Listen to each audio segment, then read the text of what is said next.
Assalamualaikum warahmatullahi wabarakatuh. Terima kasih. Selamat pagi.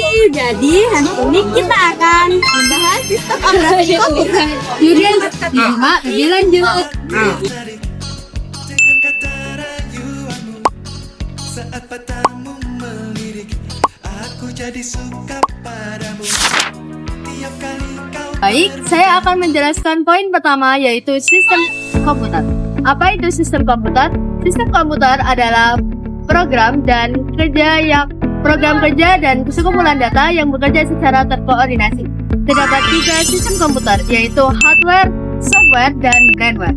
Hardware adalah perangkat keras, di mana contohnya itu seperti keyboard, tab, lalu layar komputer. Setelah itu software. Software adalah perangkat lunak, seperti aplikasi yang berada di komputer, seperti Excel, Word, dan Canva. Lalu yang terakhir yaitu brainware, orang yang mengoperasikan komputer.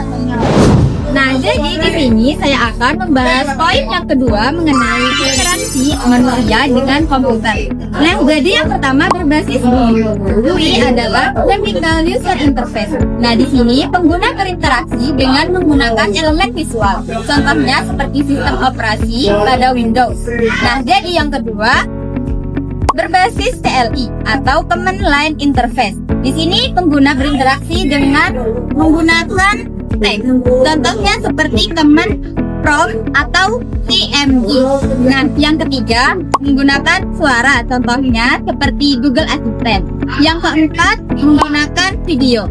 Jadi pengguna berinteraksi dengan sistem melalui kamera pada handphone. Nah, jadi yang terakhir melalui perangkat piranti lainnya seperti layar sentuh, scanner, lalu ada juga perangkat game dan lain sebagainya.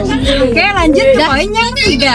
Jadi, pada poin ketiga ini saya akan menjelaskan tentang sistem kolaborasi komputer. Nah, apa sih sistem kolaborasi komputer itu? Jadi, sistem kolaborasi komputer itu adalah kerjasama antara sistem-sistem komputer. Komputer itu ada hardware, software, dan juga brainware. Gimana sih contohnya? Yuk, kita simak lebih lanjut. Nah, jadi saya akan memberikan 3 contoh tentang kolaborasi, yaitu yang pertama, kolaborasi hardware dengan hardware. Nah, bagaimana sih kolaborasi hardware dengan hardware? Yang pertama, saya akan memberikan contoh ketika kalian menggunakan mouse pada komputer. Nah, itu adalah contoh hardware dengan hardware.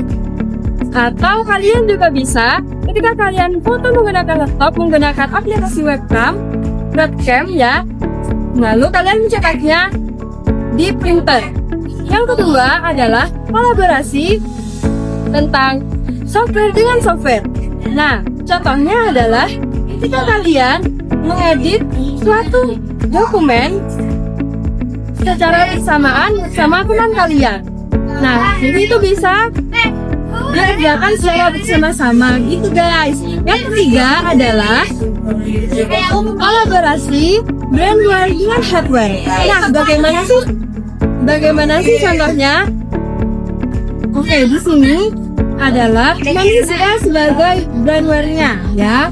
Dan hardware-nya itu adalah mouse.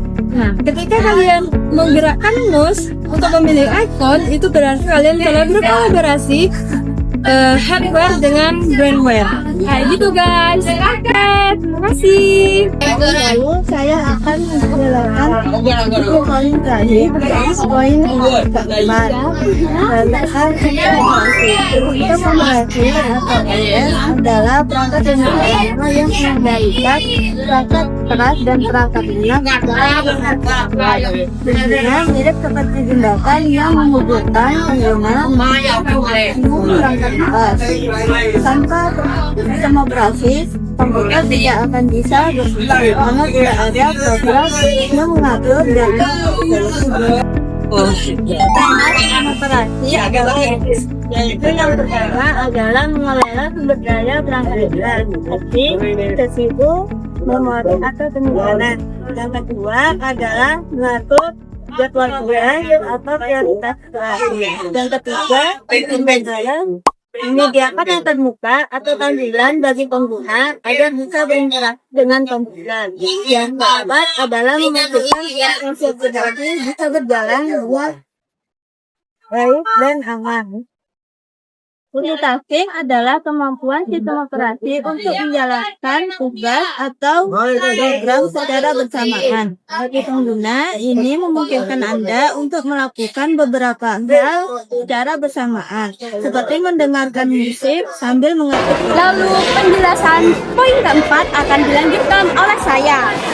Sistem operasi membagi waktu prosesor CPU menjadi potongan-potongan bagian kecil. Setiap tugas atau program diberi jatah waktu secara bergantian. Pergantian tugas atau program ini berlangsung secara cepat, sehingga pengguna merasa program ini berjalan secara simulan. Algoritma khusus seperti round robin digunakan untuk memastikan semua tugas mendapatkan giliran yang adil. Cara kerja komputer secara umum berlandasan pada 3 tahap utama, yaitu siklus input, proses, output, IPO. Input yaitu pengguna memasukkan data melalui perangkat input seperti keyboard atau mouse. 2. Proses. Sistem operasi menerima data ini dan meneruskan ke CPU untuk diproses. Perangkat lunak atau program memberikan instruksi tentang bagaimana data harus diproses. Yang ketiga, output. Hasil dari pemrosesan ditampilkan kepada pengguna melalui perangkat output seperti monitor atau printer. Secara ringkas, sistem operasi adalah otak yang mengatur segala hal, sedangkan multitasking adalah salah satu kemampuan utama OS untuk mengelola banyak pekerjaan secara efisien. Semua ini bekerja sama dalam siklus input, proses, output untuk menjalankan program dan memberikan hasil kerja kepada pengguna. Nah, itu dia penjelasan sistem komputer dari kami. Semoga bermanfaat ya Besti. Bye-bye.